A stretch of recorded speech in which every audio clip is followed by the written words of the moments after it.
Hello bachchon, so let's understand the question first. The question says a body of mass m is attached to the lower end of a metal wire whose upper end is fixed. The elongation in the wire is L. Then we have to pick the options that loss in gravitational potential energy is mgl. Okay, so बच्चों यहाँ पर सबसे पहले हम first option check करते हैं। इस तरीके से एक बॉडी m अटैच कर दी हमने एक मेटल वायर से, इस तरीके से m मास इसका ले लेते हैं। सो यहाँ पर पूछा है वायर में एलोंगेशन जो हुआ डेट इज L, मतलब अगर इसकी इनिशियल लेंथ हम L नॉट ले लें तो चेंज इन द लेंथ हमको दे रखा है डेट इज L,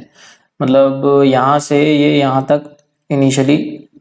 इस तरीके से इलोंगेट होते हुए नीचे आ गया इस पॉइंट तक, A से लेकर B तक। तो बच्चों यहाँ पर सबसे पहले तो ग्रेविटेशनल पोटेंशियल एनर्जी में लॉस अगर हम देखें तो कितना होगा, पोटेंशियल एनर्जी में लॉस, ग्रेविटेशनल पोटेंशियल एनर्जी होती है हमारी final gravitational potential energy minus initial gravitational potential energy. So बच्चों अगर हम बोलें इसको, इस लाइन को अगर हम रेफरेंस ले लें तो देख सकते हैं हम यहाँ से यहाँ तक हम कितना डिस्टेंस मूव करें L, तो फाइनल पोटेंशियल एनर्जी हो गई हमारी माइनस mgl, माइनस इसलिए क्योंकि हमने रेफरेंस ऊपर वाली लाइन को लिया है, एंड इनिशियल पोटेंशियल एनर्जी को हम 0 ले सकते हैं बच्चों, तो ये हो जाएगा माइनस mgl, माइनस इसलिए क्योंकि डिक्रीज हो रही है हम बोल सकते हैं, तो लॉस इसलिए बोला गया, loss in the gravitational potential energy हो जाएगा mgl। नेक्स्ट उसने बोला elastic potential energy stored in the wire, तो बच्चों वायर यहाँ पर स्ट्रेस हुआ है तो डेफिनेटली उसमें कुछ एनर्जी स्टोर्ड हुई है, तो सेकंड हमसे पूछा है कि कितनी potential energy, elastic potential energy stored हुई। तो इलास्टिक पोटेंशियल एनर्जी का हमारे पास फॉर्मूला होता है बच्चों half stress into strain into volume. So कितनी स्ट्रेस जनरेट हुई, तो स्ट्रेस होता है बच्चों,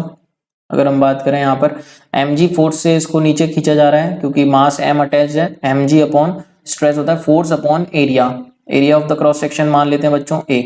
इस वायर का, इनटू स्ट्रेन, स्ट्रेन हमको दे रखी है change in length that is L और ओरिजिनल लेंथ हम ले लेते हैं L नॉट, ठीक है बच्चों, जो कि हमने मानी, तो change in length upon original length that is strain, into volume, volume क्या होगा बच्चों, area into length that is L not. So L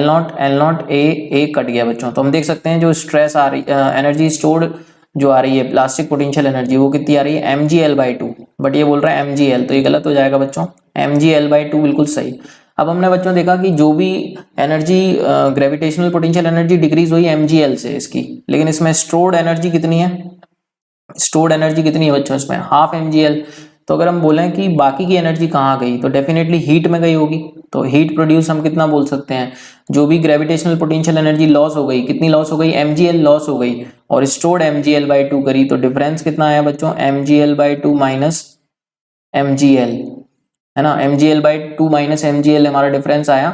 तो ये जो डिफरेंस आएगा ये माइनस mgl/2, माइनस इसलिए क्योंकि ये भी लॉस हो गई in the form of heat, तो हीट प्रोड्यूस हम बोल सकते हैं हाफ mgl/2 बच्चों। सो डी ऑप्शन भी सही हो जाएगा। I hope you got the answer, thank you so much and all the very best.